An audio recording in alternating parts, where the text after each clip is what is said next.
There's Gabriel. Gabriel!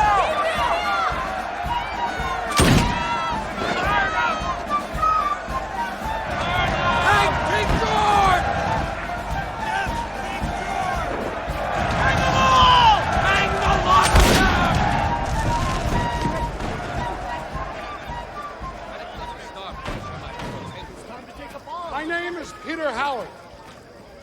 I lost most of my hearing and my left leg fighting for the crown in the French and Indian War. And how did King George reward me? He cuts off my other leg with his taxes. Now, hear me once. Miss Howard, isn't it? You know who I am, Gabriel Martin.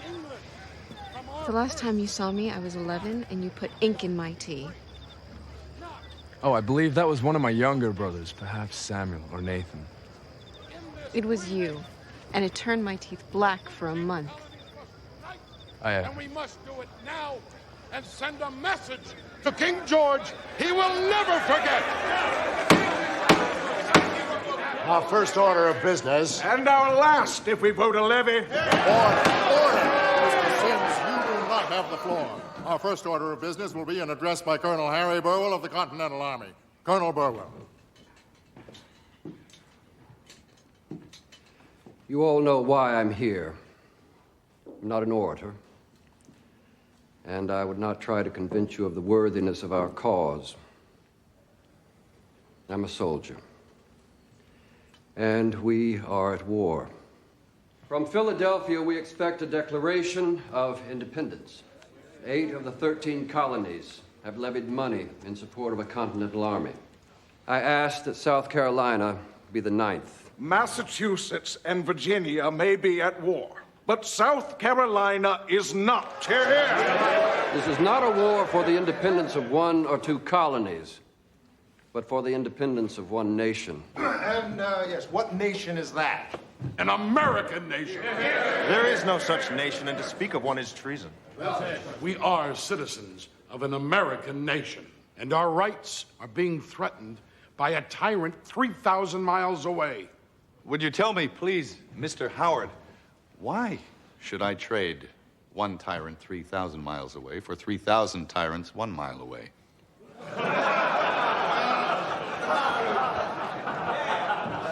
An elected legislature can trample a man's rights as easily as a king can. Captain Martin, I understood you to be Patriot. If you mean by patriot, am I angry about taxation without representation? Well, yes, I am. Should the American colonies govern themselves independently? I believe they can, and they should.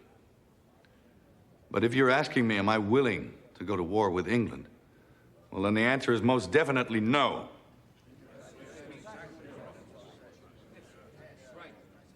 This from the same Captain Benjamin Martin, whose fury was so famous during the Wilderness Campaign? I was intemperate in my youth. Temperance can be a convenient disguise for fear. Mr. Middleton, I fought with Captain Martin under Washington in the French and Indian War. There's not a man in this room, or anywhere for that matter, to whom I would more willingly trust my life. Hear, hear. There are alternatives to war.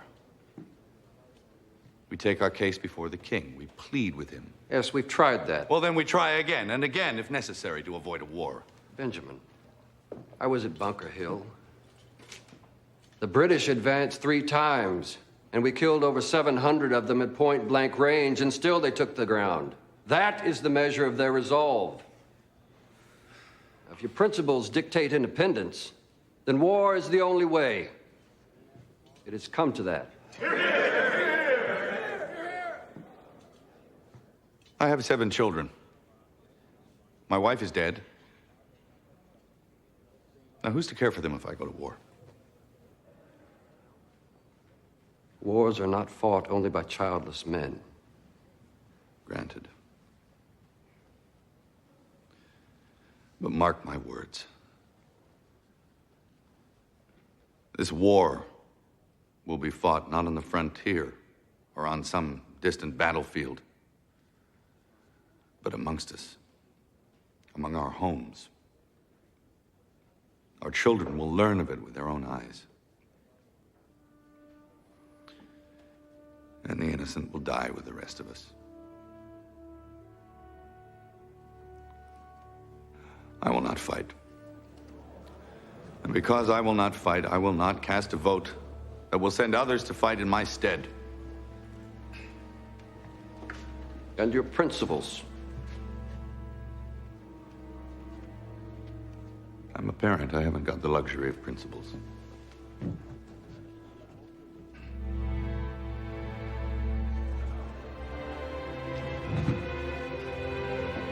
Must vote the levy.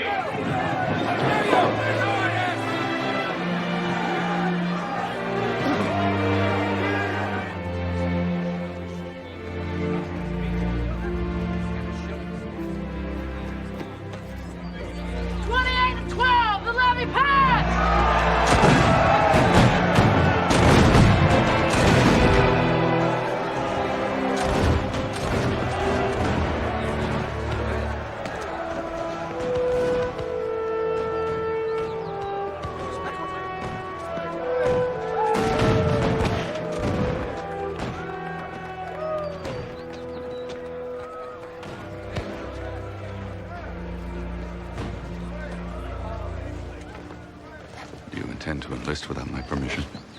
Yes, I do.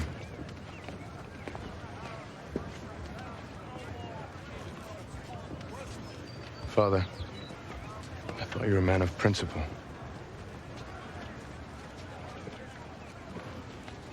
When you have a family of your own, perhaps you'll understand. When I have a family of my own, I won't hide behind them.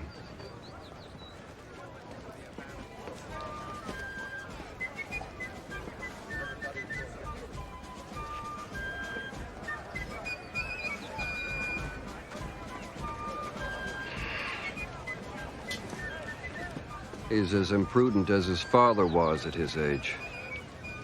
Regrettably so. I'll see to it that he serves under me.